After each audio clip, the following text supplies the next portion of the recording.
একটা শান্তপুর নামে গ্রাম ছিল। গ্রামটা খুব নিরিবিলি শান্ত ছিল।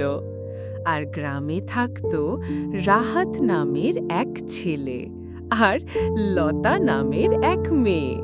তারা প্রতিদিন স্কুলে যেত এবং ভালোভাবে ক্লাস করত। কখনো তারা স্কুল বন্ধ দিত না। তাদের লেখাপড়া ছিল খুব ভালো। স্কুলে ছুটি হবার পরে তারা দুই বন্ধু মিলেমিশে একসাথে খেলাধুলা করত। আবার কখনো ঘুড়ি উড়াতো, আবার কখনো গাছের নিচে বসে থাকত। এইভাবে তাদের জীবন ভালোই চলত।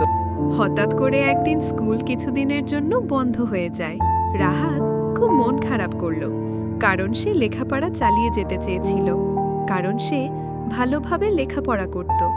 তখনই তার বন্ধু লতা তাকে সান্ত্বনা দিয়ে বলল, চিন্তা করো বন্ধু রাহাত, স্কুল বন্ধ হয়েছে তাতে কি হয়েছে? আমরা দুইজন একসাথে পড়ালেখা করব। তুমি আমাকে পড়াবে আর আমি তোমাকে পড়াবো। দেখবে স্কুল খুললে স্কুলের সব শিক্ষার্থীর চেয়ে আমরা ভালোভাবে স্যারকে পড়া দিতে পারবো। তখন স্যার আমাদের প্রশংসা করবে।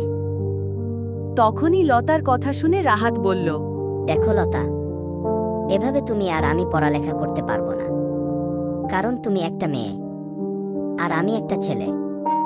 এভাবে লেখাপড়া করলে গ্রামের মানুষ আমাদের খারাপ কথা বলবে।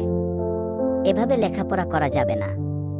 তখনই রাহাতের কথা শুনে লতা বলল, আরে এসব কথা বাদ দেও তো। গ্রামের মানুষ কি বলল সেটা আমাদের দেখে লাভ নাই। আমাদের লেখাপড়া এভাবেই চালিয়ে যেতে হবে।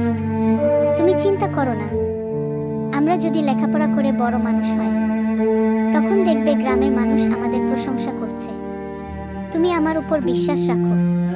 এভাবে তাদের লেখাপড়া, খেলাধুলা করে কিছুদিন কেটে গেল। তারপরে হঠাৎ করে স্কুল খুলল। তখন রাহাত আর লতা স্কুলে যায় এবং ক্লাসে ঢুকে স্যারের সামনে বসে।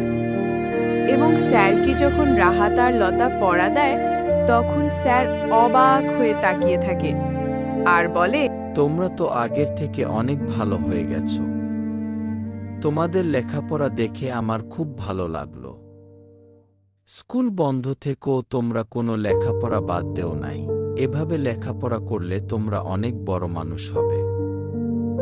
তখন তারা বুঝল, সত্যিকারের বন্ধু কখনো ঠকায় না, ছেড়ে যায় না, বরং উপকারে আসে।